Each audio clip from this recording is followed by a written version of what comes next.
The celebration in New Geneva stretched across 50 kilometers of gleaming towers and floating platforms. Humanity had every reason to celebrate.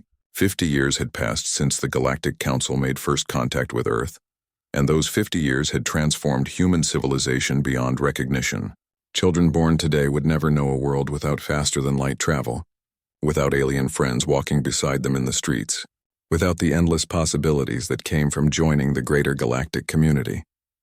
Commander Sarah Chen stood on the observation deck of the Unity station, watching fireworks explode in patterns that defied Earth's old physics. She should have been celebrating with everyone else. She should have been drinking the expensive Zenthari wine and laughing with her colleagues about how far humanity had come. Instead, she stared at the datapad in her hands, reading the same encrypted message for the 100th time, hoping she had translated it wrong. She had not translated it wrong. Sarah had spent 15 years running Earth's intelligence division.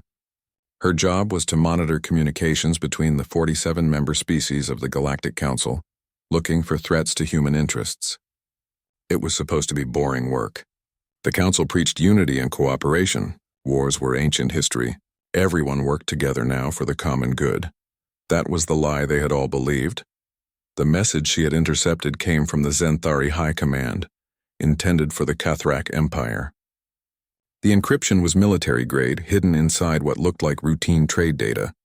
Sarah's team had only found it by accident, a glitch in the quantum relay that caused a momentary decryption failure. For 3 seconds, the real message had been visible. 3 seconds that changed everything. The harvest protocol enters final phase in 72 hours. All species confirm readiness. The humans suspect nothing. Sarah had spent the last week tearing apart every database she could access, legal or otherwise. She had called in favors from assets she had cultivated over the years. She had broken into systems that should have been impossible to breach, and piece by piece she had uncovered the truth that no human was ever meant to know. 203 years ago, long before humanity had developed radio technology, a Lirani exploration vessel had discovered Earth. They had studied humanity from orbit for 6 months, cataloging everything about human biology, psychology, and social structures. Their report to the Galactic Council was clinically precise. Humans were adaptable to almost any environment. Humans bred quickly compared to most galactic species. Humans formed emotional attachments easily, making them controllable through social pressure. Humans were intelligent enough to perform complex tasks, but not intelligent enough to have developed faster-than-light travel on their own. In short, humans were the perfect slave species. The Galactic Council had debated for 3 years. Some species objected on moral grounds. The Lirani themselves voted against the proposal, arguing that enslavement was beneath civilized society, but they were outvoted. 43 species signed the Harvest Protocol. They agreed to wait until humanity reached a certain level of technological development, then make peaceful contact. They would integrate humanity into galactic society, let humans spread across the stars, let them build colonies and infrastructure. They would let humans feel safe and welcomed, and then, when humanity was fully dependent on galactic technology and spread too thin to effectively resist, the Council would activate the harvest. Sarah found the technical specifications for the health monitors that every human had been required to have implanted as a condition of joining galactic society. The Council had claimed the monitors prevented the spread of diseases between species. They had claimed it was for everyone's protection. Billions of humans, including Sarah herself, had accepted the implants without question. The monitors were neural suppressors. When activated, they would target specific regions of the human brain. Aggression would be dampened. Independent thought would become difficult. Humans would remain intelligent and capable, but they would lose the will to resist, the desire to fight back, the spark that made humanity dangerous. They would become compliant, obedient, perfect workers for the menial labor that the advanced species found beneath them. 40 billion humans across hundreds of worlds, all about to be switched off like machines. Sarah's hands shook as she compiled her evidence. Every instinct she had as an intelligence officer told her to verify further, to make absolutely certain before acting. But there was no time for caution.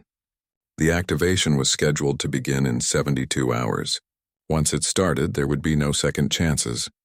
She thought about her daughter Emma, studying xenobiology at the Mars Academy. Emma loved the Zenthari. She had Xanthari friends. She dreamed of working on a joint research vessel someday, exploring unknown regions of space alongside species from across the galaxy. How would Sarah tell her that it was all a lie? That Emma's friends had always seen her as livestock? Sarah made copies of everything she had found and distributed them across secure networks that she had set up years ago for emergencies she had hoped would never come. Then she recorded a message. Her voice was steady as she spoke, though her heart hammered in her chest. She explained the harvest protocol. She showed the evidence. She revealed the truth about the implants. And then she gave the order that would change human history forever. All Earth Defense Force units, all colonial militias, all independent captains and crews, activate Contingency Omega. We are at war with the Galactic Council. We have been at war since the moment they made contact. We just did not know it yet. She uploaded the message to every communication network humanity had. Within minutes, it would reach every human in the solar system. Within hours, it would reach the furthest colonies. There would be panic. There would be chaos. Some would refuse to believe it. But Sarah had included all the evidence, and humans were good at recognizing patterns once they knew what to look for. The implants were designed to activate simultaneously across all human populations. The Council wanted to switch off humanity's will to resist all at once, before anyone could warn the others. But Sarah had just warned everyone. 40 billion humans now knew what was coming. They had 72 hours to prepare, except the Council had been monitoring human communications. They knew within minutes that their secret was exposed, and they moved up their timeline. Sarah felt it begin as a pressure behind her eyes. The implant in her skull, dormant for 15 years, suddenly activated. Neural signals flooded her brain, trying to suppress her fear, her anger, her will to fight. She gasped and fell to her knees, clutching her head. Around her, other humans on the Unity station did the same. Screams echoed through the corridors as billions of implants activated simultaneously across human space. But something went wrong with the harvest protocol. Human brains were not like other species. Humans had evolved as persistence hunters, chasing prey for days until the prey collapsed from exhaustion. Humans had survived ice ages and plagues and wars that should have destroyed them. Human neuroplasticity, the brain's ability to rewire itself in response to damage, was unprecedented in the galaxy. The Council had studied humanity for 2 centuries, but they had not understood this fundamental truth about human neurology. The implants tried to suppress aggression and independent thought. Instead, they triggered something primal. Sarah felt rage unlike anything she had ever experienced. It was not the hot anger of a moment. It was cold, calculating fury that burned through the neural suppression like acid through paper. Her vision cleared. Her thoughts sharpened. Around her, other humans were rising to their feet, their eyes hard and clear. The implants had failed. Worse than failed. Instead of making humans compliant, the clumsy attempt at neural manipulation had stripped away every civilized restraint. Humanity had spent 50 years playing nice with the galactic community, suppressing the violent instincts that had carried them to the top of Earth's food chain. The Council had just reminded 40 billion humans exactly what they were capable of. Sarah stood and walked to the communication console. Blood ran from her nose where the implant activation had caused some minor damage, but she ignored it. She opened a channel to Earth Defense Command and spoke 4 words that would echo across human space. Release the war fleets. For 15 years, humanity had been building ships in the dark spaces between stars, far from Council monitoring. For 15 years, human scientists had been reverse engineering every piece of alien technology they could access, quietly improving on designs that the Council thought were secret. For 15 years, humanity had been preparing for the day when the galaxy's true intentions became clear. Sarah had hoped that day would never come. She had hoped the conspiracy theorists were wrong, that her own paranoia was unfounded, that the Council truly wanted peace. But intelligence officers did not survive by hoping for the best. They survived by preparing for the worst. The worst had arrived. On Earth, the Secretary General received Sarah's full report within 10 minutes of the activation attempt. She read it once, verified the sources, and then addressed humanity through every available channel. Her voice was calm but carried an edge of steel that made billions of humans stop what they were doing and listen. Citizens of Earth and all human colonies, the Galactic Council has attempted to enslave our species. They have failed. Humanity is many things, but we are not. We have never been and we will never be slaves. Every species on the Galactic Council voted to harvest us. Every species knew. Every species agreed. They smiled to our faces while planning to put chains on our children. This cannot stand. This will not stand. Humanity is now in a state of total war with all Council species. We will accept nothing less than complete surrender or complete destruction of those who sought to enslave us. They wanted workers. They are going to get warriors. They wanted to own us. They are going to learn what humans do to slavers. The message spread across human space like wildfire. On Mars, military units surrounded the Xanthari embassy and arrested every alien inside. On Europa Station, human workers walked off their jobs simultaneously, leaving critical infrastructure in alien hands unmanned. On the colony worlds, humans who had lived peacefully alongside alien neighbors for decades now looked at those neighbors with new eyes. Those aliens had known. All of them had known. The Xanthari ambassador to Earth sent a desperate message to the Council homeworlds. His voice shook as he spoke. They know. The humans know everything. The implants did not work. Request immediate military support. The humans are not becoming compliant. They are becoming something else. Something terrible. But it was too late for warnings. Too late for military support. Too late for anything except what was coming. 10,000 light-years from Earth, the Galactic Council convened an emergency session in their grand sanctuary station. The station was supposed to be impregnable, protected by technology that made faster-than-light weapons impossible to use inside its shields. 147 representatives from 47 species gathered in the Great Hall, their voices raised in argument and recrimination. Grand Archon Velthor of the Kithrak Empire called for order. His massive form towered over the other delegates as he spoke. The humans have discovered the protocol earlier than anticipated. This is inconvenient but not catastrophic. They possess no faster-than-light weapons. They cannot reach this station. We have mobilized our fleets. Human space will be locked down within one standard cycle. Yes, they will fight. Yes, we will take casualties. But they are one species against 47. The mathematics are clear. A Lairani delegate stood, her crystalline features reflecting the hall's lights. We warned you this would happen. We told you the humans were too dangerous to enslave. You should have left them alone. Velthor's laugh was a rumbling growl. Your species voted against the protocol out of sentimentality, not wisdom. The humans are angry children locked in a nursery. Let them scream and break their toys. When they exhaust themselves, we will do what we should have done from the beginning. They wanted to be equals. They will learn their place. The debate continued for hours. None of them noticed the faint shimmer in space near the station's outer perimeter. None of them detected the 6 human warships that emerged from quantum space directly inside the sanctuary's defensive shields. Using technology the Council did not know humanity possessed. The human ships did not broadcast warnings or demands. They simply opened fire. The sanctuary station's shields could stop external attacks. They were not designed to stop attacks from inside. Plasma cannons tore through the station's hull. Kinetic penetrators shredded critical systems. And then the human ships released boarding parties. Sarah had wanted to lead the assault herself, but the military command had refused. She was too valuable as the intelligence director. Instead, she watched through live feeds as human soldiers in advanced combat armor moved through the sanctuary station's corridors. The soldiers did not take prisoners. They had their orders. They had their purpose. Every council delegate who had voted for the Harvest Protocol was hunted down and killed. The process was methodical and thorough. Some delegates tried to surrender. Some tried to hide. Some tried to fight. It made no difference. The human soldiers had a list of names, and they worked through that list with cold efficiency. Grand Archon Velthor died in the council hall, still trying to reach his personal shield generator. A human lieutenant shot him twice in the chest and once in the head, then moved on to the next target without pausing. The Xanthari High Command representatives died in their secure bunker. The Kithrak military observers died at their posts. One by one, the delegates who had signed humanity's enslavement warrant were erased. Only one delegate survived. Ambassador Kreth of the Lairani had voted against the protocol.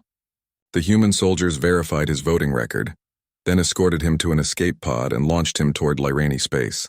Before they released him, their commander gave him a data chip. Show them what we did here. Show them what happens to slavers. And tell your people that humanity remembers who voted against the protocol. When this is over, we will remember our friends. Kreth took the chip with trembling hands and fled. The human ships departed as quickly as they had arrived, vanishing into quantum space before Council reinforcements could respond. They left the sanctuary station a burning wreck, bodies drifting through its shattered corridors. They left a message broadcasting on all frequencies, repeated in every Council language. You voted to make us slaves. We vote to make you extinct. You have one choice, surrender completely or die completely. You wanted to own us. Now you will learn what humans do to anyone who tries to put us in chains. This is not a negotiation. This is not a warning. This is a promise. We are coming for every species that signed the Harvest Protocol. We are coming for your homeworlds. We are coming for your colonies. We are coming for everything you have ever built, and when we are done, the galaxy will remember forever what happens when you threaten humanity. Surrender or die. You have 30 days to decide. The message ended. The human ships were gone, and across the galaxy, 47 species suddenly realized they had made a terrible, terrible mistake. They had tried to enslave the apex predators of Earth. Now those predators were loose, and they were very, very angry. The news from the sanctuary station reached the Kathrak homeworld exactly 4 hours after the attack. High Commander Zreth watched the footage that Ambassador Kreth had brought back, his expression unreadable behind his armored facial plates. He watched human soldiers move through corridors with practiced efficiency. He watched delegates die. He watched the message that humanity had left behind. When the footage ended, he sat in silence for a long moment. His subordinate officer shifted nervously. High Commander, surely this is just posturing. They killed some politicians. This does not change the strategic reality. We have 15 million warships. They have at most a few thousand. The numbers are overwhelming. Zreth turned to look at the younger officer. You are thinking like a Kithrak. The humans are not Kethrak. They do not think like us. They do not fight like us, and they just proved they can reach anywhere in the galaxy, bypassing our best defenses, using technology we did not know they possessed. That should terrify you. But High Commander, they are just one species. Just one species, Zreth interrupted, that survived on a death world where everything tried to kill them. Just one species that fought wars among themselves for thousands of years, and somehow did not go extinct. Just one species that we tried to enslave, and now they have declared total war on the entire Galactic Council. He stood and walked to the viewing window, looking out at the Kathrak capital city below. Call the fleet admirals. Emergency session. And send a message to the Council Coalition Command. Tell them the Kithrak Empire is mobilizing everything we have. If we are going to fight humanity, we need to crush them quickly, before they fully wake up. But humanity was already awake. Across human space, the transformation was total and immediate. Every human colony shifted from civilian operation to war footing within hours. Factories that had been producing consumer goods retooled to produce weapons and armor. Shipyards that had been building cargo vessels began assembling warships. Research stations that had been studying peaceful applications of alien technology turned their focus to weaponization. On Mars, Dr. Elizabeth Rowe stood in her laboratory surrounded by screens showing alien technology schematics. She had spent 20 years studying Xanthari shield generators, trying to understand the principles that made them work. It had been fascinating academic work. Now she had new instructions. Find the weaknesses, find ways to break them, find ways to turn them into weapons. She had discovered something interesting. Xanthari shields operated on a specific frequency that remained constant across their entire fleet. It made their shields incredibly efficient and easy to maintain. It also meant that if you knew the frequency, you could create a resonance cascade that would cause the shields to collapse. Not just one shield, every shield within range. Elizabeth sent her findings to Earth Defense Command with a note.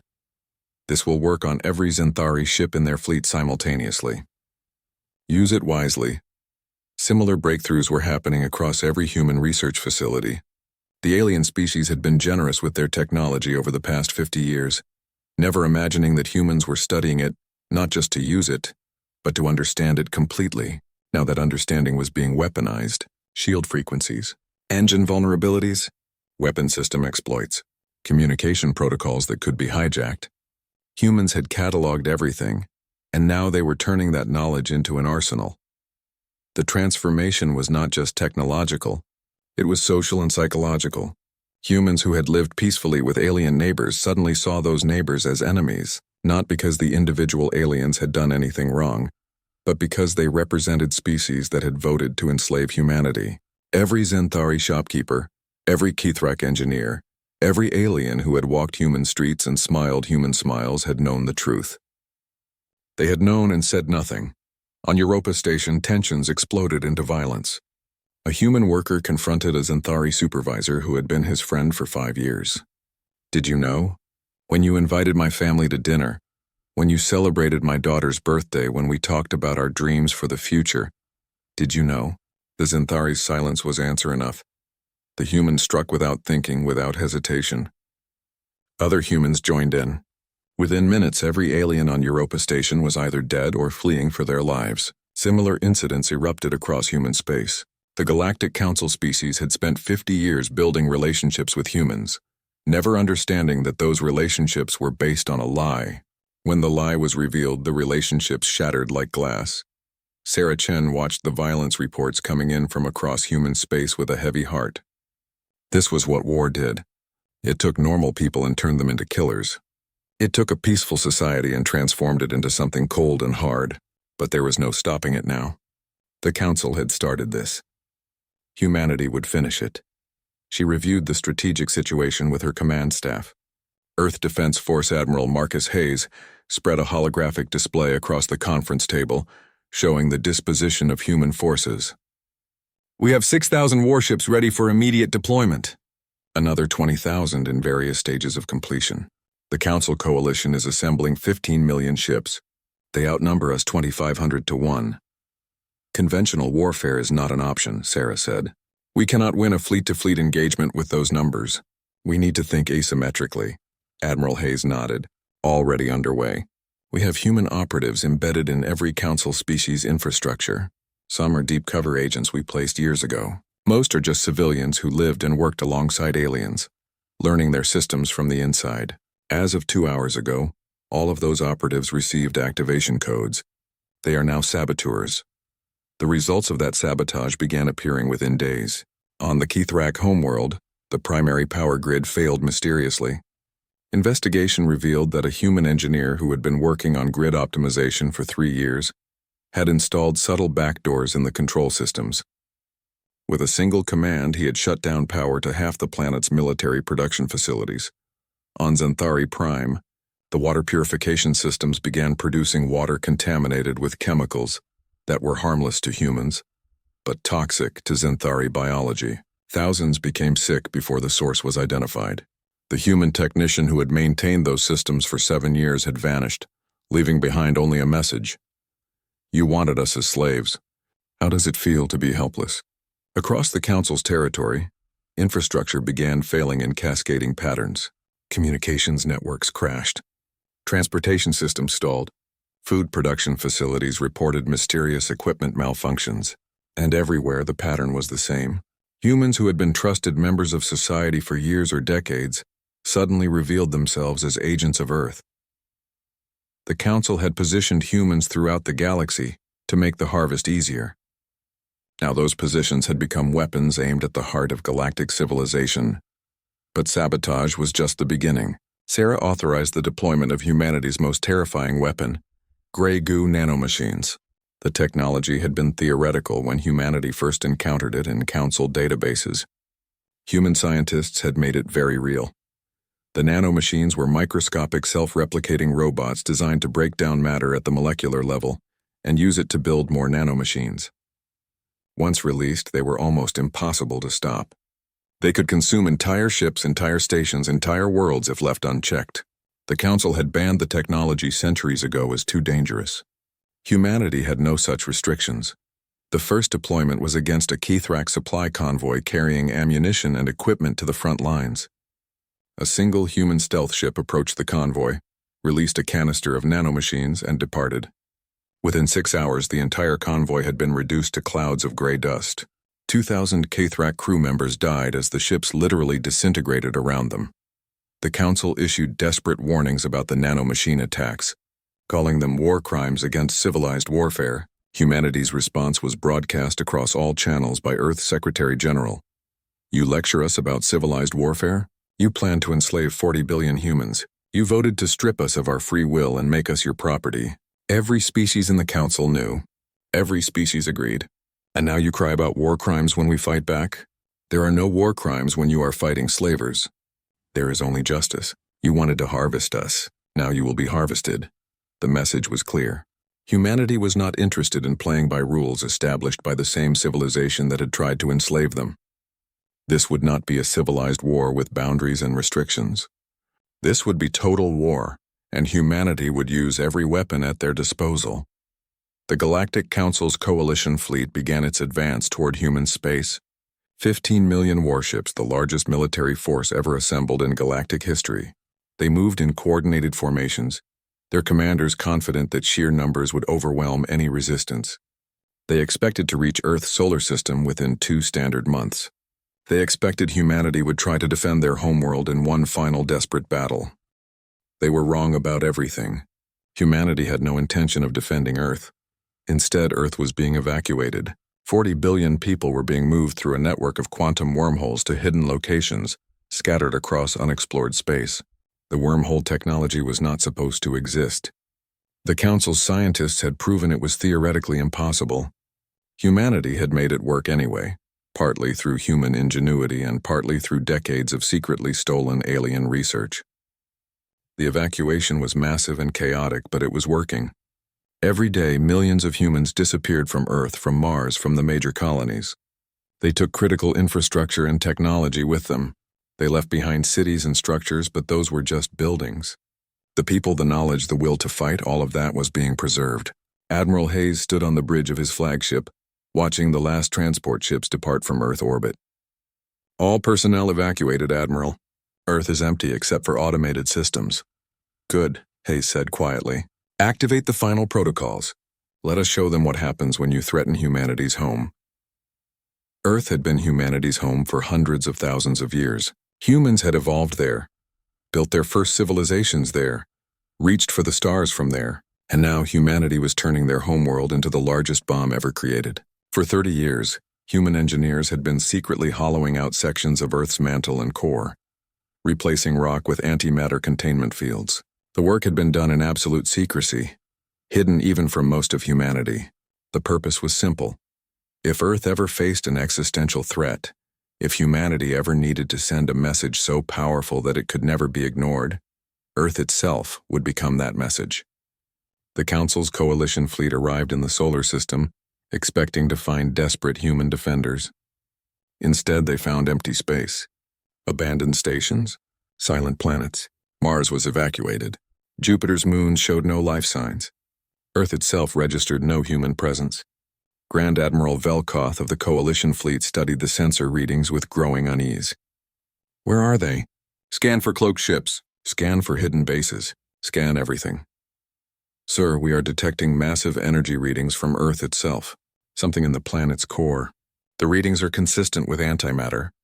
Velkoth's blood went cold. How much antimatter? Sir, the readings suggest... It's impossible. No one would put that much antimatter in a planet's core. The numbers must be wrong. How much? Enough to shatter the planet and everything within 10 light seconds. Sir, the entire fleet is within range. Velkoth opened his mouth to order an immediate retreat, but he was too late.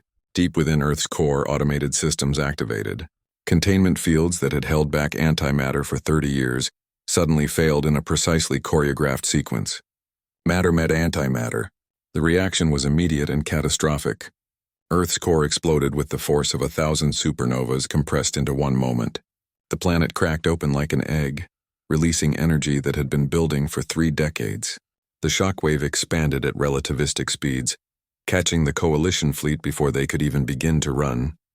15 million warships evaporated in seconds. Crews did not have time to scream. Ships did not have time to activate shields. The outer planets of the solar system were blasted out of their orbits. The sun itself flickered from the electromagnetic pulse. And then slowly the light faded. Where Earth had been, there was now only debris and radiation. Where the greatest fleet in galactic history had been, there was nothing but expanding clouds of plasma. A single automated beacon activated in the debris field, broadcasting on all frequencies. Sarah Chen's voice echoed across the ruins of Earth's solar system. This is Commander Sarah Chen of Earth Intelligence Division. What you have witnessed is the consequence of threatening humanity. You came here to conquer us, to enslave us, to take our home. We have denied you that satisfaction. Earth is gone. The fleet you sent is gone. 15 million ships and their crews have been erased in one moment. This is what humanity does when you threaten us. We do not defend, we erase. We do not negotiate with slavers. We destroy them. You have 26 days remaining to surrender. For every day you delay, another council homeworld will share Earth's fate. The choice is yours. Surrender or die. There will be no third option. The message repeated endlessly as the debris from Earth and the coalition fleet continued spreading through the solar system. It was picked up by council listening posts. It was broadcast across their communication networks. It was played on every screen in every council world. The galaxy watched in horror as the images spread. Earth had been a beautiful world, the birthplace of a species that had seemed so eager to join galactic civilization. Now it was rubble. 15 million warships, the pride of 47 species, had been reduced to atoms. And humanity's message was clear. We would rather destroy ourselves than let you enslave us. And if you continue this war, we will destroy you too. On the Kithrak homeworld, High Commander Zreth watched the footage in silence.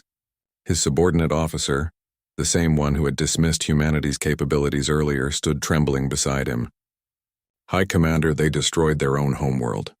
They sacrificed their own planet just to kill our fleet. What kind of species does that? Zreth continued staring at the screen, watching Earth's death over and over again. When he finally spoke, his voice was quiet but carried an edge of something that might have been fear. A species that will win this war, he said, because they are willing to lose everything to do it. The Erasure Doctrine was released exactly 12 hours after Earth's destruction. It was not a long document.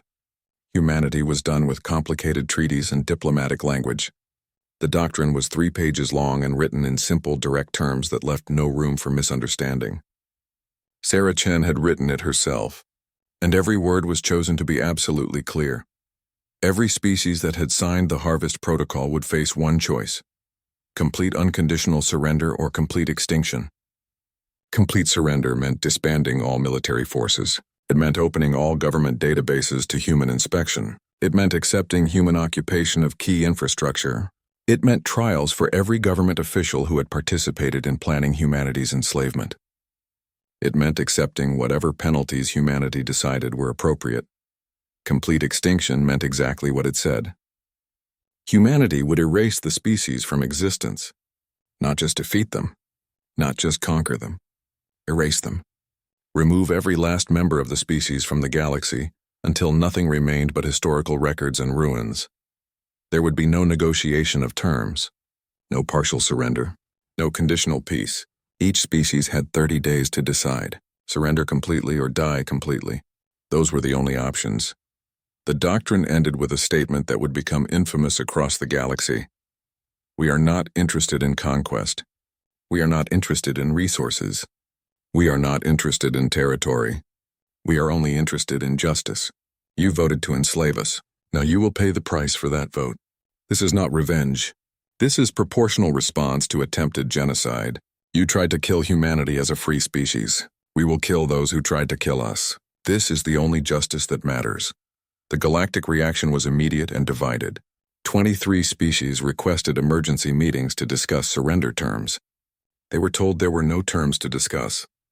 Surrender or die. Humanity would not waste time arguing about details. 14 species began evacuating their homeworlds, trying to flee to other galaxies where humanity might not follow. They were wrong about that too. Humanity had spent 50 years learning galactic geography. They knew where every council species had colonies. They knew the routes ships would take to flee. And they were faster than any council species had imagined possible. 10 species, led by the Kithrak Empire and the Zenthari Confederation, refused to even consider surrender. They issued defiant statements declaring that they would fight to the last ship. They called humanity's bluff, convinced that no species would actually follow through on total genocide. They believed that humans were still fundamentally decent, that the destruction of Earth was an emotional response that humanity would regret once their anger cooled. They were about to learn just how wrong they were. The Kithrak had proposed the Harvest Protocol originally, 200 years ago. It had been a Kithrak admiral who first identified humanity as the perfect slave species. Kithrak economic models had calculated how much profit could be made from billions of human workers. Kithrak military planners had designed the implants that would turn humans into obedient servants. The Kithrak had started this. Sarah decided they would be the first example of what happened to species who tried to enslave humanity. Dr. Elizabeth Rowe was given a new assignment. The same woman who had been studying shield technology now turned her attention to biology. Specifically, Kithrak biology. She had access to decades of medical data that the Kithrak had shared during the peaceful years. She had genetic sequences. She had information about their immune systems. She had everything she needed to design something terrible. It took her 8 days to engineer the virus. She called it Reaper K, keeping the designation clinical and unemotional. The virus was elegant in its simplicity. It was designed to target specific genetic markers unique to Kithrak DNA. It would be completely harmless to any other species, but to Kithrak, it would be universally fatal. The virus had a 2-week incubation period during which it would show no symptoms while spreading rapidly through any Kithrak population. After incubation, symptoms would begin: respiratory failure, organ shutdown, brain hemorrhaging. Death would follow within 72 hours of symptom onset. There was no cure because the virus rewrote itself constantly, adapting faster than any treatment could be developed. Elizabeth delivered the virus to Sarah without ceremony. This will work. Once released into their population, every Kithrak in the galaxy will be dead within 6 weeks. All 90 billion of them. Sarah held the container with both hands, feeling the weight of it. Such a small thing to carry genocide. You understand what this is? What we are about to do? Yes, Elizabeth said quietly. We are going to exterminate an entire species. They were going to do worse to us. They voted to strip away our free will, our humanity, everything that makes us who we are. That is a fate worse than death. They chose to be slavers. Now they pay the slaver's price. Sarah loaded the virus into a dozen autonomous drones. The drones were programmed to disperse Reaper K into the atmosphere of every Kithrak world. Every station with significant Kithrak populations. Every ship in their fleet. The drones were undetectable using Council technology. They would complete their mission before anyone knew they existed. She authorized the deployment. The drones launched, and Sarah felt nothing except cold satisfaction. The Kithrak did not notice anything wrong at first. The drones dispersed the virus silently across their worlds. Kithrak citizens went about their daily lives unaware that they were already dead. 2 weeks passed. The virus spread through their population with ruthless efficiency. Every Kithrak who came in contact with an infected individual became infected themselves. The virus traveled on their breath, on their touch, in their very presence. On day 15, the first symptoms appeared. A Kithrak worker on one of their industrial worlds began coughing. Then another. Then thousands. Within hours, every hospital on the planet was overwhelmed. Within a day, Kithrak on other worlds began showing symptoms. The pattern was the same everywhere: sudden onset, rapid progression, and inevitable death. Kithrak doctors worked desperately to find a cure. They analyzed the virus and realized what they were facing. This was not a natural disease. This was a weapon designed specifically to kill Kithrak and nothing else. It was a targeted extinction event. High Commander Zareth received the reports in his command center. He listened as medical officials explained that they had no cure, no treatment, no way to stop the virus. He listened as population estimates were revised downward. 90 billion Kithrak, then 80 billion as deaths mounted, then 70 billion. He opened a communication channel to Sarah Chen. Her face appeared on his screen, calm and composed. Commander Chen, you have released a biological weapon on my people. This is a war crime by any definition. You plan to enslave 40 billion humans, Sarah replied evenly. You designed neural implants to strip away our free will. You wanted to reduce us to property. And you dare talk to me about war crimes? No, High Commander. There are no war crimes when fighting slavers. There is only justice. We will find a cure. We will survive this. You will not. The virus was designed to adapt faster than any cure can be developed. Every Kithrak in the galaxy will be dead in 3 weeks. Your species voted to end humanity's freedom. Humanity has voted to end your species. This is proportional response. My people had families, children, innocents who never voted for anything. Sarah's expression hardened. So did we. Every human you planned to enslave had families, had children, had dreams and hopes and futures you wanted to take away. Where was your mercy then? Where was your concern for innocence when you planned to turn our children into slaves? You started this war. We are finishing it. Zreth tried to speak, but his voice failed. The cough had started in his throat. He looked down at his hands and saw the first signs of hemorrhaging. He was infected. They all were. 21 days, Sarah said softly. That is how long it took from release to complete extinction. 90 billion Kithrak are gone. The Council has 21 days remaining to surrender. For every day you delay, we will select another species. The choice is yours. She closed the connection. Zreth sat alone in his command center, feeling his body beginning to fail. Around him, his homeworld was dying. Across the galaxy, every Kithrak world was experiencing the same collapse. No cure would be found. No escape would be possible. The Kithrak had been the second oldest species in the Council, with a civilization spanning 12,000 years. In 3 weeks, they were extinct. Humanity broadcast footage of the Kithrak extinction across all Council networks. They showed the empty cities, the silent shipyards, the massive funeral pyres where billions of bodies were being burned because there was no one left to bury them properly. And over the images, Sarah's voice delivered the message. The Kithrak proposed the Harvest Protocol. They designed the system that would have enslaved humanity. They are the first to pay the price for that decision.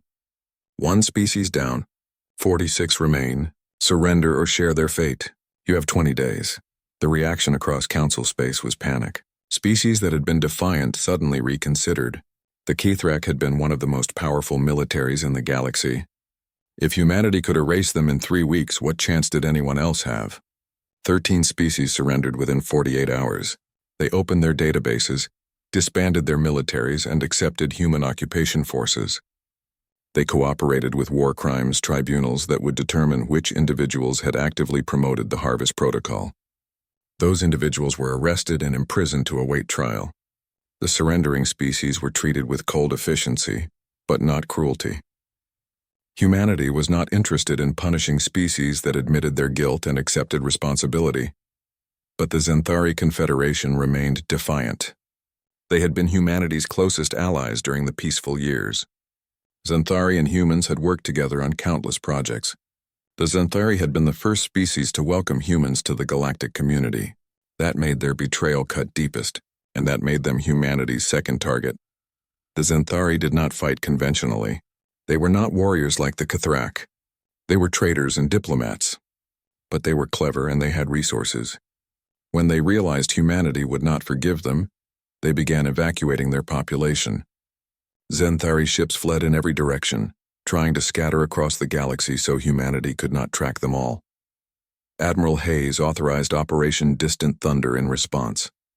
Every Zenthari ship that had fled was tracked using quantum beacons that human operatives had secretly attached to their vessels during the peaceful years.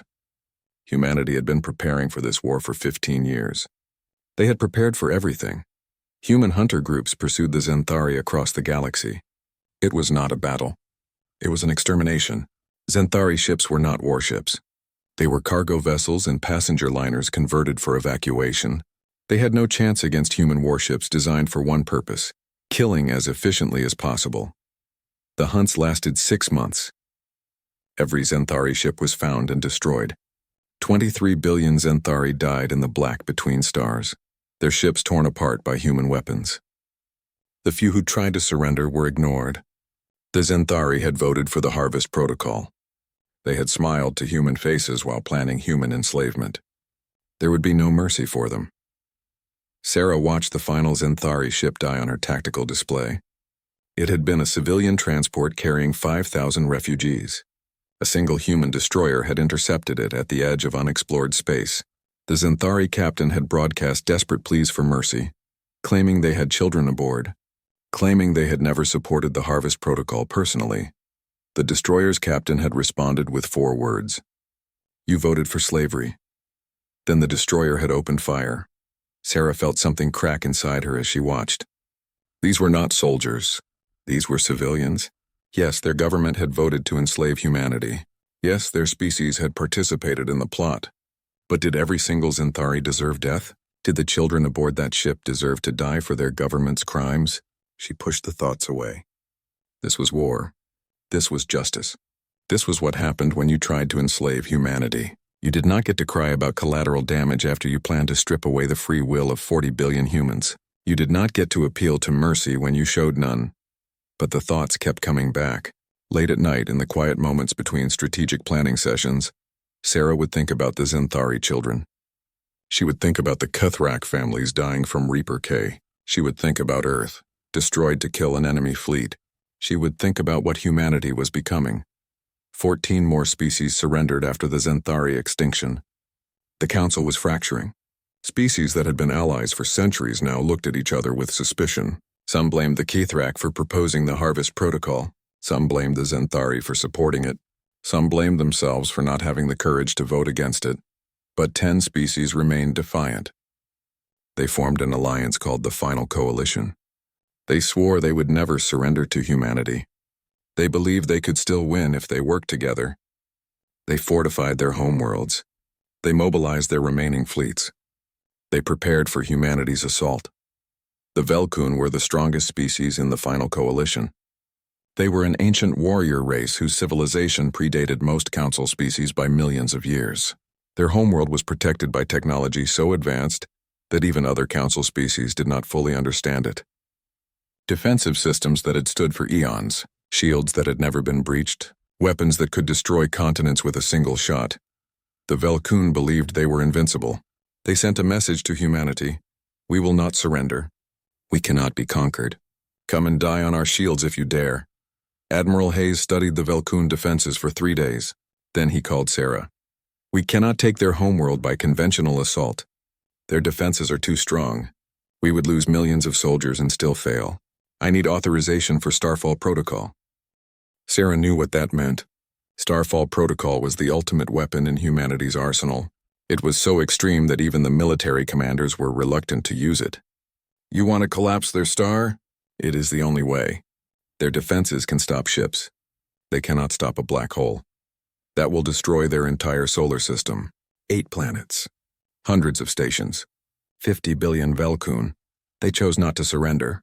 This is the consequence of that choice. Sarah thought about the Zenthari children. She thought about the Cuthrak dying from the virus. She thought about Earth destroyed by human hands to deny it to the enemy. She thought about what humanity had become. What she had become, and she authorized Starfall Protocol. The Velkun had no warning. A single human ship entered their system and moved toward their star. Velkun defenders intercepted it, destroying the ship easily. But the ship had accomplished its mission. Before dying, it had deployed a device into the star's core. A device that humanity had spent 10 years developing. A device that could trigger a forced stellar collapse. The Velkun star began dying. Nuclear fusion became unstable. The stellar core compressed under its own gravity. Within 6 hours, the star collapsed into a black hole. The black hole immediately began consuming everything in the system. Planets were torn apart by tidal forces. Stations were crushed and shredded. The Velkun homeworld, protected by technology millions of years old, lasted longer than the others but still fell into the black hole eventually. 50 billion Velkun died as their entire solar system was erased. Not killed in battle, just erased from existence, crushed into a singularity that would persist for trillions of years. The Velkun had been one of the galaxy's oldest civilizations. Now they were gone, and only a black hole marked where they had been. Humanity broadcast the footage across the galaxy. The message was simple. 3 species have refused to surrender and have been erased. 7 species remain in the Final Coalition. Surrender now or share their fate. The Final Coalition fractured. 5 species surrendered within hours. They could not fight an enemy willing to destroy entire solar systems. The remaining 2 species, the Dreth and the Xylar, tried to flee the galaxy entirely. Human ships pursued them into intergalactic space. The hunt lasted 2 months. Both species were eventually cornered and exterminated. The war had lasted 3 years. Humanity had destroyed 5 species completely. 29 more had surrendered unconditionally. 13 had been attempting to flee when they were caught and offered surrender at the last moment, which was accepted. Of the original 47 Council species, 31 were completely extinct. The galaxy would never be the same. Sarah stood in front of the memorial wall that had been constructed in humanity's new capital. The wall contained names of every human who had died in the war. 5 billion names. She traced her fingers over some of them, reading the names of people she had known. Friends. Colleagues. Her own daughter's name was on the wall. Emma had died in the early days, killed when the Zenthari had counterattacked against Mars Colony. Sarah had authorized the Zenthari extinction, knowing her daughter's killers were among them. She had done it without hesitation. And now she stood before her daughter's name and wondered if Emma would have wanted this. Would have wanted entire species erased in her name. Behind her, Admiral Hayes approached quietly. The tribunals are ready to begin. The council leaders who promoted the Harvest Protocol will stand trial. Good, Sarah said without turning. They wanted to enslave us. They will face justice for that. Actual justice this time, not just execution. Some people are calling us monsters, Hayes said. They say we went too far, that we became worse than the council ever was. Sarah finally turned to face him. We stopped a genocide. The council planned to enslave 40 billion humans. That is genocide, not killing bodies, but killing minds, killing freedom, killing everything that makes a person an individual. We stopped that. Yes, we paid a terrible price. Yes, we did terrible things, but we stopped them. That is all that matters. Is it? Hayes asked quietly. I look at what we have done and I wonder if we have lost something. Something important. Something that made us human. Sarah had no answer for that. She turned back to the memorial wall to her daughter's name. Emma had believed in peace, in cooperation, in the dream of different species working together. That dream had died with her and with billions of others. The galaxy had learned what happened when you threatened humanity. It had learned at the cost of 31 extinct species and trillions of dead. Humanity had won. But Hayes was right. They had lost something in the winning, something that could never be recovered.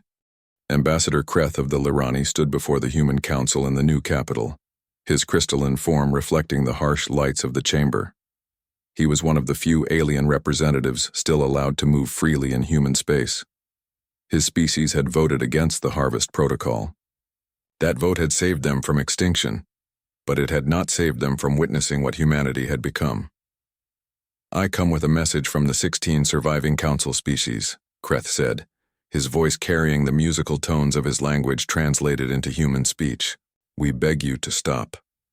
31 species have been destroyed. The galaxy is broken. There is no more council, no more threat to humanity. The war is over. Please, let it end. Sarah Chen sat at the center of the council chamber, looking older than her years. 3 years of total war had aged everyone who survived it. The war is not over until every species that voted for our enslavement has faced justice. There are still trials to complete, still individuals who planned the Harvest Protocol who have not been found. You hunt them across the galaxy like animals, Kreth said, and there was anger in his voice now. You have destroyed civilizations for the crimes of their leaders. You have become the very thing you fought against. We became what we needed to become to survive, Sarah replied. If that makes us monsters, then so be it. At least we are free monsters, not slaves. Kreth was silent for a moment. Then he spoke more softly. I knew your daughter, Commander Chen. Emma and I worked together on the Mars Xenobiology project. She spoke often about her hope for true peace between species. She believed that understanding and cooperation were possible. What would she think of what you have done in her name? Sarah's expression did not change, but her hands clenched the armrests of her chair hard enough that her knuckles went white. My daughter is dead because the species she trusted, the species she worked alongside, the species she considered friends, were planning to enslave her all along. She died believing in a lie. I will not dishonor her memory by allowing that lie to continue. So you honor her by destroying the very peace she dreamed of? I honor her by ensuring no other child will ever face what she faced. No other species will ever again have the power to threaten humanity. That is the only peace that matters. Kreth bowed his head. He had known this meeting would accomplish nothing, but he had to try. Then I will deliver your message to my people. The hunts will continue. The trials will continue. The galaxy will remain broken until humanity decides it has had enough revenge. This is not revenge, Sarah said quietly. This is justice. There is a difference. Is there? Kreth asked. I wonder if you still know the difference, Commander. He left without waiting for a response. Sarah sat alone in the chamber after he departed, thinking about his words. Thinking about her daughter. Thinking about the 31 extinct species and the trillions of dead. Thinking about whether any of it had been worth it. The war crimes tribunals continued across human-controlled space. Council officials who had participated in planning the Harvest Protocol were brought before human judges. The trials were scrupulously fair, with evidence presented and defenses allowed. But the outcomes were rarely in doubt. The evidence was overwhelming. Most defendants were found guilty and sentenced to life imprisonment on harsh penal colonies established specifically for this purpose. But not everyone in humanity was satisfied with imprisonment. There was a growing movement calling for harsher punishments. They had suffered through 3 years of brutal war. They had lost Earth itself. They had watched 5 billion humans die. And now they were expected to simply lock up the people responsible and call it justice? Major groups began forming in human space. The largest was called the Final Solution Movement. Their message was simple. Every alien who had participated in planning human enslavement should be executed. Not imprisoned, executed. And every surviving species should be reduced to pre-industrial technology and confined to their homeworlds under permanent human monitoring. Never again should aliens have the capability to threaten humanity. The movement gained support rapidly, especially among veterans and those who had lost family in the war. Admiral Hayes himself became a vocal supporter.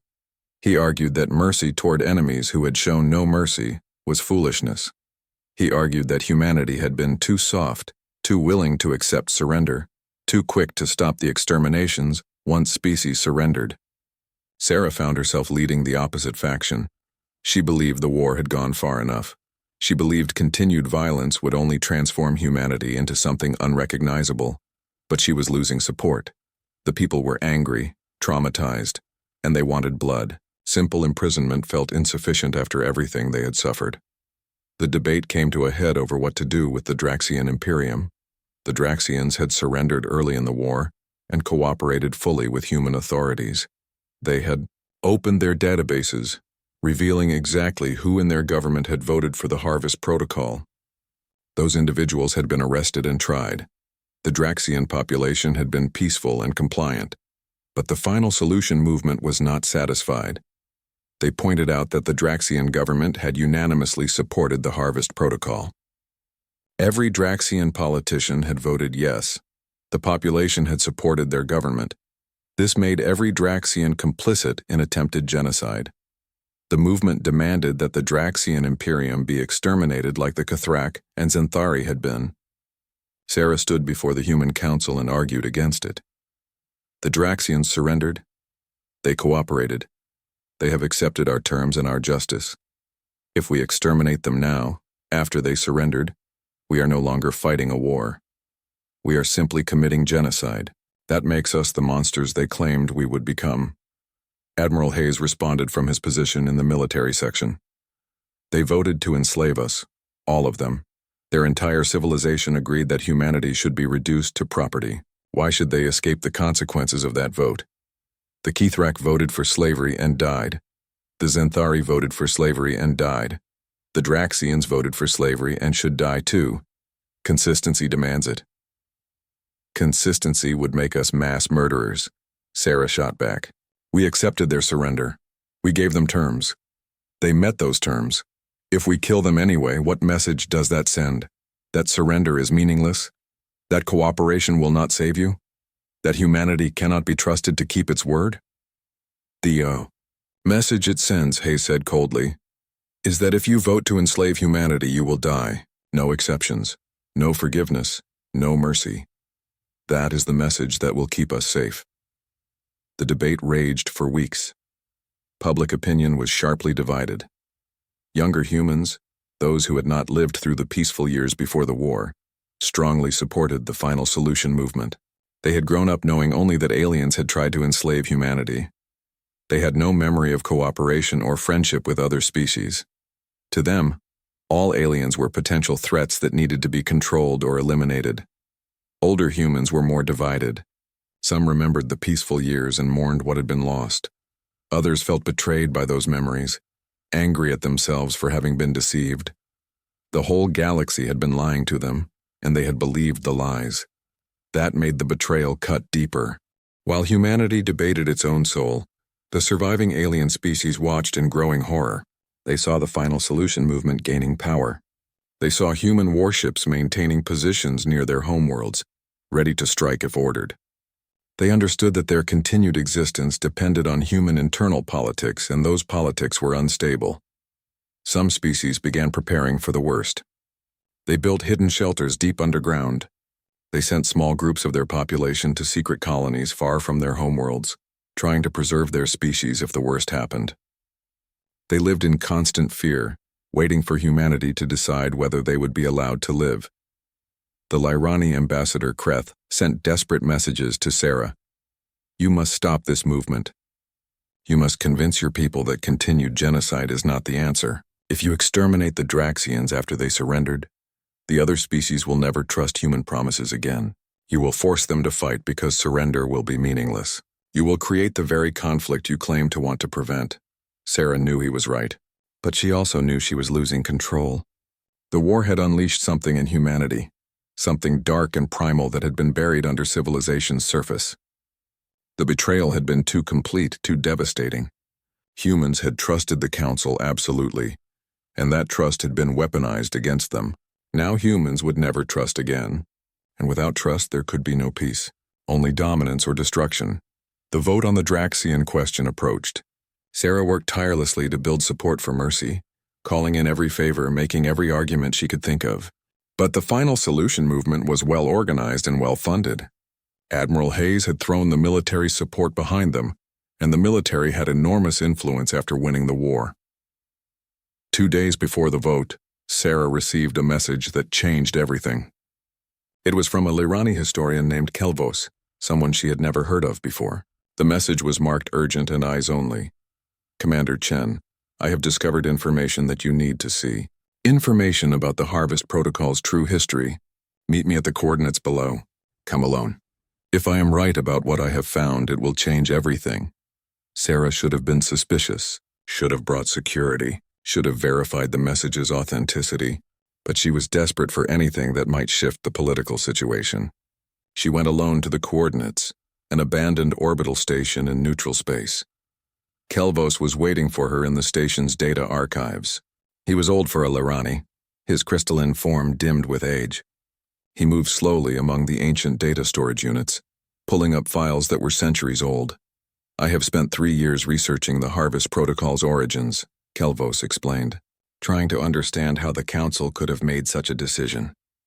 What I found disturbs me greatly. Commander Chen, not all species voted for the protocol willingly."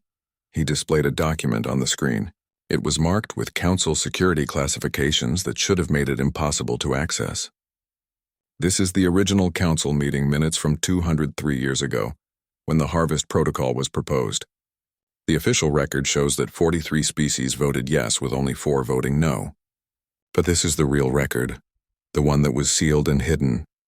Sarah read through the document, her expression growing darker with each line. The real record told a very different story. Only 12 species had actively supported the Harvest Protocol. They were the most powerful and militarily dominant species in the Council at the time: the Cathrak, Zenthari, Velkun, and 9 others. These 12 had not just proposed the protocol, they had threatened the other Council species. Any species that voted against the protocol would be expelled from the Council. They would lose access to trade routes.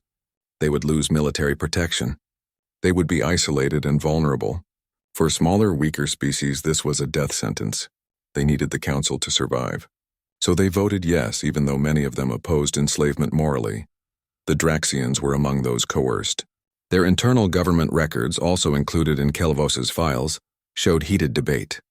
Many Draxian politicians had argued passionately against the protocol, but their military advisors had explained the reality. Vote yes or face expulsion and possible conquest by the species who wanted the protocol. The Draxians had chosen survival. They had voted yes. 8 species were coerced into voting yes, Kelvos explained. Another 17 went along because they were afraid to stand against the dominant powers. They did not actively support enslavement. They simply lacked the courage to resist. Only 12 species truly wanted to enslave humanity. You have already destroyed 9 of those 12. The other 3 surrendered early and their leaders are imprisoned.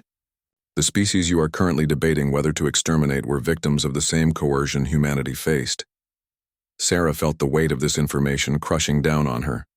Why are you showing me this? Why not release it publicly? Because I am afraid, Kelvos said simply. If I release this, some in the final solution movement will not care.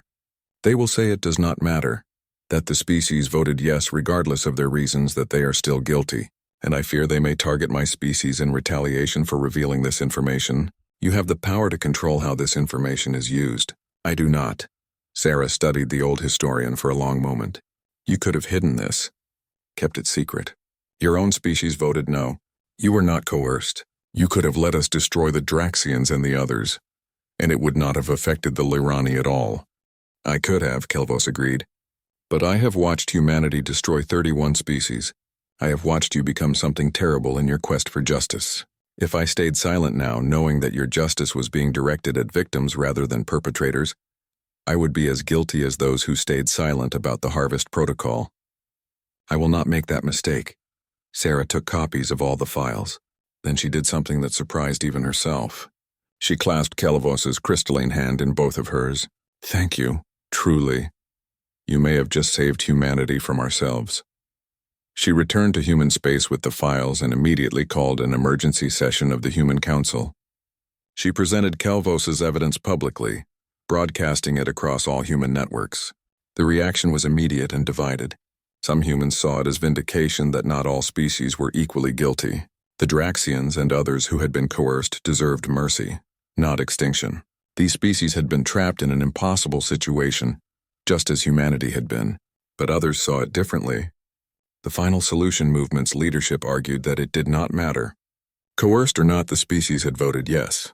They had participated in planning humanity's enslavement. The intent to enslave was just as real whether it came from enthusiasm or fear. And fear of consequences was not an excuse for attempting genocide. Admiral Hayes stood before the council and made his position clear. They had a choice. They could have voted no and faced expulsion from the council. Yes, that would have been hard. Yes, they might have suffered. But they chose their own survival over our freedom. They chose to participate in our enslavement rather than stand on principle. That choice makes them guilty. Perhaps not as guilty as the Kithrak or Zinthari, but guilty nonetheless. Sarah countered him. If we execute species for lacking the courage to resist tyranny, what does that make us? They were afraid. They made the wrong choice out of fear. But making the wrong choice out of fear is not the same as making the wrong choice out of malice. There must be degrees of guilt. There must be room for mercy. Mercy for them means risk for us, Hayes replied. Every species we allow to survive is a potential future threat. Our children, our grandchildren, they will face the consequences if we show mercy now. And these species betray us again later. I will not gamble with humanity's future out of misplaced compassion. The debate consumed human space for months. Families divided over it. Friend turned against friends. The question of what justice meant, what humanity meant, what price was too high for security, all of it became a wound that tore through human civilization. And while humanity debated, the 16 surviving alien species waited in fear for a decision that would determine whether they lived or died. They had survived humanity's fury. Now they had to survive humanity's doubt about its own soul. The vote on the Draxian question finally came. The Human Council chamber was packed with observers. Sarah and Hayes had both made their final arguments. Now it came down to the vote. The results were close. 51% voted to spare the Draxians and other coerced species. 49% voted for their extinction. Humanity had decided on mercy by the narrowest of margins. The final solution movement did not accept the result. Admiral Hayes stood and addressed the council with barely controlled rage. You have made a mistake that our descendants will pay for. You have chosen the feelings of today over the safety of tomorrow. I will not be part of this. The military stands ready to protect humanity from all threats, foreign and domestic. If this council will not do what is necessary, perhaps it is time for new leadership. It was the closest thing to a threat of coup that had been spoken openly in human space. Security forces moved to intervene, but Hayes left the chamber peacefully, followed by a significant number of military officers. The split in humanity was now complete. There were those who believed the war should end, and those who believed it had not gone far enough. And the two sides were starting to look at each other as enemies. Sarah stood alone at the chamber's center after Hayes and his supporters left. She had won the vote. She had saved the Draxians and the other coerced species, but she had also fractured humanity in the process. The unity that had carried them through 3 years of brutal war was breaking down, and she had no idea how to put it back together. The Civil War started with a single shot fired in orbit above New Geneva. A military cruiser loyal to Admiral Hayes refused to stand down when ordered by Council security forces. When security vessels moved to intercept, the cruiser opened fire. 3 security ships were destroyed in the opening salvo. The cruiser then broadcast a message across all military channels. The Council has betrayed humanity's security. The military will do what the politicians will not. Join us. 20% of the human military defected to Hayes within the first day. They called themselves the Purity Fleet, and their message was simple: finish what the war started. Exterminate the remaining alien species. Ensure humanity's absolute dominance of the galaxy. Never again trust anyone who was not human. Never again show mercy to those who had shown none. Sarah watched the defection reports coming in with a sinking feeling. She had known Hayes was angry. She had known the Final Solution movement was powerful. But she had not expected this. She had not expected humans to start killing other humans over the question of how many aliens to exterminate. The fighting was brief, but brutal. The Purity Fleet was outnumbered 3-1, but they had some of humanity's most experienced combat veterans. They had ships and weapons that had been designed to fight the Council's advanced technology. Using those weapons against other humans was devastatingly effective. The battle for New Geneva lasted 6 hours.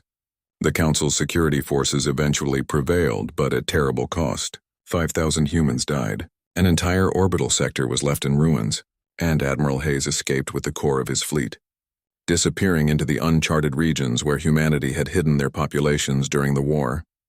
Sarah addressed humanity from the rebuilt Council chamber. Behind her, through the windows, rescue crews were still searching the orbital wreckage for survivors. We have just fought our first battle against other humans since we united to face the Council's betrayal. Brothers and sisters have killed each other over the question of whether to show mercy to defeated enemies. This cannot continue. We cannot allow ourselves to fracture like this. She paused, gathering her thoughts. I understand the anger that drives the Purity Fleet. I share that anger. The Council species betrayed us in the worst way possible. They plan to strip away our free will to make us slaves. That crime can never be forgiven.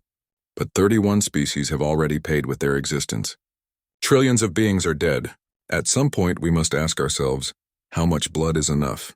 How much death makes us secure? How much genocide makes us safe? The broadcast reached every human settlement across known space. Some agreed with her. Others did not. In the uncharted regions, Admiral Hayes prepared his own response. Commander Chen speaks of mercy and restraint. She speaks as if the war is over. But the war will never be over as long as species that voted to enslave us still exist. Every day we show mercy is another day those species have to rebuild, to plot, to prepare for the next attempt. And there will be a next attempt. That is the nature of power. The strong dominate or are dominated. There is no third option. Hayes had seized control of several colony worlds in the uncharted regions, worlds that had been established as refugees during the war. He had millions of supporters, people who believed as he did that mercy was weakness and survival required absolute dominance. He began building his forces, preparing for a campaign that would finish what the war started. But before Hayes could launch his campaign, something unexpected happened. Sarah discovered the truth about her daughter's death, and that truth changed everything. Emma Chen had died in the Zenthari counterattack on Mars colony early in the war. Sarah had been told that Emma died instantly when a Zenthari missile struck the research facility where she worked. Sarah had carried that pain through 3 years of war, had authorized the Zenthari extinction, partly in revenge for her daughter, had stood at the memorial wall reading Emma's name and wondering if her daughter would approve of what humanity had become. Now Sarah learned the truth. Emma had not died in the attack. She had survived the initial strike. She had been among the wounded evacuated to a secure medical facility, and she had been deliberately killed by human soldiers 3 days later. The soldiers had been part of an extremist cell that believed any human who worked closely with aliens was a collaborator. They had gone through the medical facility systematically, executing anyone who had alien friends or colleagues. Emma had been killed not by the Xanthari but by her own species, by humans who believed that cooperation with aliens made her a traitor. The soldiers had been caught and court-martialed. The military had kept the details classified to avoid damaging morale during the war. Sarah had never been told. She had spent 3 years believing the Xanthari killed her daughter. She had authorized genocide partly based on that belief, and it had been a lie. Sarah sat alone in her office, staring at the classified report. Her hands shook as she read the names of the soldiers who had killed Emma. They had all died later in the war, killed in various battles. Justice had been served in a way, though not the way Sarah would have chosen. But that hardly mattered now. What mattered was that Sarah had based her entire understanding of the war on false information. She had thought she was avenging her daughter. Instead, she had been avenging nothing. The Xanthari had not killed Emma. Humans had. Humans who thought exactly like Admiral Hayes in the Purity Fleet. Humans who believed that anyone not sufficiently hostile to aliens was an enemy. Sarah broadcast an emergency message to all human space. She revealed the truth about Emma's death. She explained how she had been deceived, how her rage had been misdirected, how her desire for revenge had blinded her to the real danger. The danger was not from aliens who had surrendered and accepted punishment for their crimes. The danger was from humans who could not stop killing, who saw enemies everywhere, who had become so consumed by hate that they murdered their own people. "I have spent 3 years believing I was fighting for justice," Sarah said, her voice breaking. "I believed I was honoring my daughter's memory. But Emma died because some humans could not accept that she worked with aliens, that she believed in cooperation and understanding. She died because extremists decided she was a traitor for having alien friends. And I did not know. I authorized the extinction of the Xanthari species partly to avenge a daughter who was not killed by the Xanthari at all." She paused, wiping tears from her face. "We have become what we feared. We have become slavers in our own way, enslaving ourselves to hate and rage. We have destroyed 31 species, killed trillions of beings, shattered the galaxy, and for what? Security? Justice? Or just revenge dressed up in righteous language?" The broadcast continued. "Admiral Hayes and the Purity Fleet believe we must exterminate the remaining species to be safe. But we will never be safe as long as we are willing to kill anyone who disagrees with us. We will never be secure as long as we see enemies everywhere. We will never have peace as long as we cannot accept that the war is over. The species that truly wanted to enslave us are dead or imprisoned. The ones that remain were coerced, were afraid, were trapped. They surrendered. They cooperated. They accepted our justice. If we kill them anyway, we are not protecting humanity. We are destroying it." The reaction to Sarah's broadcast was immediate and explosive. Many humans, especially those who had lost family in the war, felt betrayed. They had believed they were fighting for Emma Chen's memory just as Sarah had been. Now they learned that Emma's death was more complicated, that the neat narrative of human good versus alien evil was not so neat after all. Others felt vindicated. They had argued all along that continued violence was wrong, that mercy was necessary, that humanity needed to stop before it lost itself completely. Sarah's revelation proved them right. But the most important reaction came from Admiral Hayes. He responded to Sarah's broadcast with one of his own. His voice was cold and controlled, showing none of the emotion that had driven him before. "Commander Chen's personal tragedy does not change the strategic reality. Her daughter was killed by extremists, yes, but those extremists existed because the aliens had betrayed us so completely that some humans could not distinguish between aliens and their collaborators. The real blame still lies with the council species who created this situation. If they had not planned to enslave us, none of this would have happened. Commander Chen wants us to show mercy because she feels guilt about her own actions. That is understandable. But it is also dangerous. We cannot allow personal guilt to dictate species survival strategy." Hayes continued. "I am recalling the Purity Fleet to negotiate a settlement with the Council government. We have been fighting each other when we should be completing our mission. I propose a compromise. The species that were coerced will be spared extinction, but they will be reduced to pre-industrial technology and confined to their homeworlds under permanent monitoring. They will never again have the capability to threaten humanity. This is justice without genocide. This is security without mercy. This is what survival requires. Sarah wanted to refuse, wanted to reject any compromise with Hayes. But she was pragmatic enough to recognize reality. The Purity Fleet controlled significant military assets and had support from a large portion of the human population. Fighting a prolonged civil war would kill millions more humans and accomplish nothing. And Hayes's proposal, while harsh, was not genocide. The alien species would survive even if in diminished form. The negotiations took 3 months. Sarah and Hayes met face to face for the first time since the Civil War began. They sat across from each other in a neutral station, both flanked by advisors and security, both exhausted from years of conflict. "I did not want this," Hayes said without preamble. "I wanted to serve humanity, to protect us. Everything I have done has been for that purpose." "I know," Sarah replied. "I wanted the same thing. We just disagree about what protection means. You think I am a monster, someone who went too far, who became the enemy we were fighting. Sometimes I think we are both monsters. We destroyed 31 species, killed trillions, shattered the galaxy. That is not something normal people do, Marcus. That is not something good people do." Hayes was quiet for a long moment. "My family was on Earth when it was destroyed. My wife, my children, my grandchildren. They evacuated, but one of the transports was damaged. It could not make the quantum jump. They were still in the solar system when Earth detonated. The shockwave destroyed their transport. Everyone aboard died. So when you talk about the price we have paid, I know exactly what it cost." Sarah had not known. She looked at Hayes with new understanding. They had both lost children to this war. They had both made decisions based on that loss. They had both tried to make the pain mean something by turning it into purpose. "I am sorry," Sarah said quietly. "I did not know. It does not change anything. But I want you to understand why I cannot stop. Why I will never stop.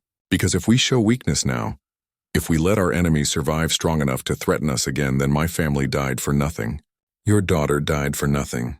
All of it was meaningless. I cannot accept that. But Marcus, at some point we have to stop. At some point the killing has to end. Or we become nothing but killers, and everything we fought for is lost anyway." They negotiated for weeks, neither willing to compromise completely. Both knowing that failure would mean more human deaths in a civil war neither wanted. Finally, they reached an agreement. The 16 surviving species would not be exterminated. They would be allowed to keep their populations and their cultures. But their technology would be restricted to pre-industrial levels. They would be confined to their homeworlds with human monitoring stations in orbit. Any attempt to develop advanced technology would be met with immediate intervention. The restrictions would remain in place for 100 years, at which point humanity would reassess based on behavior and compliance. It was not the mercy Sarah wanted to show. It was not the complete dominance Hayes wanted to impose. It was a compromise that left neither side happy, but that both could accept. The agreement was presented to the surviving alien species. They had no real choice but to accept. The alternative was extermination, or continued human civil war that might end with the extremists winning. They agreed to the terms. The Draxian ambassador, a dignified elderly female who had survived 3 years of war and the threat of extinction, spoke for all the surviving species. "We accept your terms. We will comply with all restrictions. We will prove that we can be trusted, even if it takes 100 years. Thank you for allowing us to live even in this diminished form." Sarah felt no triumph in the aliens' gratitude, only exhaustion and something that might have been shame. They had won. Humanity had survived the Council's betrayal. But the victory felt hollow. The war crimes tribunals concluded with sentences for the Council leaders who had actively promoted the Harvest Protocol. Most received life imprisonment. Some received death sentences that were carried out publicly. The executions were broadcast across the galaxy as a warning. This is what happens to slavers. This is what happens to those who try to take freedom from others. But the executions brought no satisfaction. The people who watched them felt empty. Killing the guilty did not bring back the dead, did not restore Earth, did not heal the wounds that 3 years of total war had carved into human civilization. 100 years passed. Humanity monitored the surviving species carefully, watching for any sign of betrayal or preparation for war. The species remained compliant. They rebuilt their civilizations within the restrictions imposed on them. They did not love humanity, but they respected human power and human willingness to use that power without restraint. New species eventually emerged in unexplored regions of the galaxy, civilizations that had never been part of the Council, that had never known about the Harvest Protocol. Humanity made contact with these species cautiously, always watching for signs of threat. Always prepared to respond with overwhelming force if necessary. The new species were taught one lesson above all others: never threaten humanity. Never attempt to control them, dominate them, or limit their freedom in any way. The species called human had destroyed 31 civilizations for attempting to enslave them. They had sacrificed their own homeworld rather than surrender. They had fought a civil war over the question of how much violence was necessary for security. They were the galaxy's apex predators, and they would respond to any threat with total, uncompromising fury. Humanity's reputation spread across the galaxy. They were known as the Breakers, the species that had shattered the old galactic order. They were feared universally. Some species respected them for their strength. Others hated them for their violence. But all species understood that humanity could never be threatened, never be controlled, never be enslaved. The cost of trying was extinction. Sarah Chen lived to see humanity's reputation solidify across the galaxy. She served as the leader of the Human Council for 40 years after the war ended. She oversaw the rebuilding of human civilization, the establishment of new colonies, the monitoring of restricted species, and the contact with new civilizations. She became one of the most famous humans in history, the woman who had led humanity through its darkest hour, but she never felt like a hero. She felt like someone who had done terrible things for necessary reasons, and she was never quite sure if the reasons had been as necessary as she had believed. She thought often about her daughter Emma, about the peace Emma had dreamed of, about the cooperation between species that Emma had believed possible. The galaxy Sarah had created was nothing like the one Emma had wanted. It was a galaxy built on fear and dominance rather than trust and cooperation. On her deathbed, old and tired, Sarah gave one final interview. The reporter asked her if she had any regrets about how the war had been conducted. Sarah was silent for a long time before answering. "We did what we believed we had to do. We stopped a genocide. We prevented the enslavement of our species. We ensured that humanity would never be vulnerable to that kind of betrayal again. Those are good things. Important things. But we paid a terrible price for them. 31 species extinct. Trillions dead. A galaxy that fears us rather than trusts us. A human civilization that knows only how to dominate, not how to cooperate. My daughter dreamed of a different galaxy. A better one. We did not give her that galaxy. We gave her a galaxy where humanity stands alone, surrounded by species that submit to us out of fear rather than respect. I do not know if that was the right choice. I will never know. But it is the choice we made, and we have to live with it." She died 3 days later. Her funeral was attended by billions of humans and broadcast across the galaxy. The surviving alien species sent representatives who spoke respectfully of Sarah's leadership and wisdom. But privately among themselves, the aliens spoke different words. They spoke of the Breaker Queen, the human who had ordered the extinction of 31 species. They spoke of her not with respect but with fear, and that fear would shape galactic politics for centuries to come. Admiral Marcus Hayes outlived Sarah by 5 years.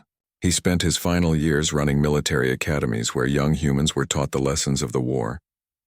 The most important lesson: never trust anyone who is not human. Never assume that peace means security. Never show mercy to enemies until they are completely broken. Never forget what the Council tried to do. Never, ever let humanity become vulnerable again. Hayes's teachings became doctrine in the human military.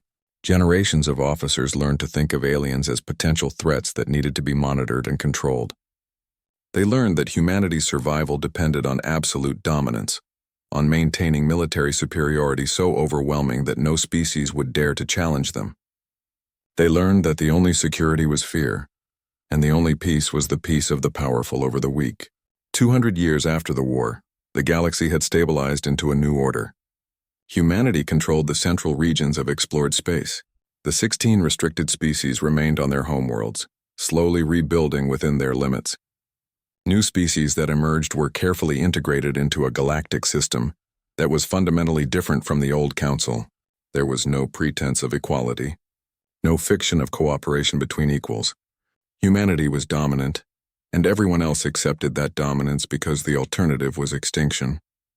Some humans argued that this was what survival looked like, that the galaxy was peaceful because humanity had the strength and will to enforce peace, that the restricted species were alive because humanity had shown restraint when it could have shown none, that the new galactic order, though based on fear, was better than the false friendship of the old council.